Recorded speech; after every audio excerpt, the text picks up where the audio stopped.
जादुई कालीन की कहानी। बहुत समय पहले की बात है। एक छोटा सा गांव था जहां एक गरीब लेकिन नेक दिल लड़का अमन अपनी मां के साथ रहता था। अमन का सपना था कि वो अपने गांव से दूर दूर की जगहें देख सके, लेकिन उसके पास इतने पैसे नहीं थे कि वो यात्रा कर सके। एक दिन अमन गांव के पुराने बाजार में घूम रहा था। अचानक उसकी नजर एक बूढ़े आदमी पर पड़ी जो एक पुराना सा कालीन बेच रहा था। उस कालीन को देखकर अमन को लगा कि उसमें कुछ खास है। बूढ़े आदमी ने मुस्कुराते हुए कहा, ये कोई साधारण कालीन नहीं है बेटा, ये एक जादुई कालीन है। अमन ने थोड़े से संदेह के साथ पूछा, जादुई कालीन? ये कैसे जादू करता है? बूढ़े आदमी ने धीरे से कहा, इस पर बैठकर बस अपनी आंखें बंद करो और जहाँ जाना चाहते हो उसका नाम सोचो। ये कालीन तुम्हें वहाँ ले जाएगा। अमन को लगा कि बूढ़ा मजाक कर रहा है, लेकिन फिर भी उसने कालीन खरीदने का सोचा। उसके पास जितने पैसे थे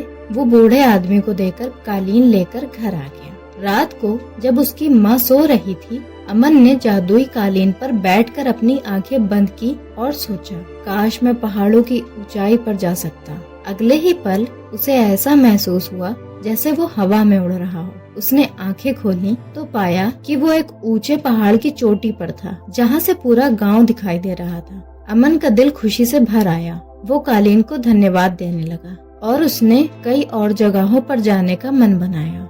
वो रात नए नए स्थानों पर जादुई कालीन के साथ घूमने लगा, कभी गहरी घाटियों में, कभी विशाल रेगिस्तान में और कभी समुद्र के किनारे। लेकिन एक रात जब वो वापस गांव आ रहा था तो उसे एक विचित्र आवाज सुनाई दी। एक पेड़ के नीचे एक साधु ध्यान में बैठा था। अमन ने उसे देखा और साधु ने मुस्कुराते हुए कहा, बेटा याद रखना, जादू हमेशा तुम्हारी भलाई के लिए हो, तभी उसका सही उपयोग होता है। अपने इस उपहार का प्रयोग अच्छे कार्यों में करना। उस दिन के बाद से अमन ने अपनी कालीन का उपयोग गांव के लोगों की मदद करने के लिए किया।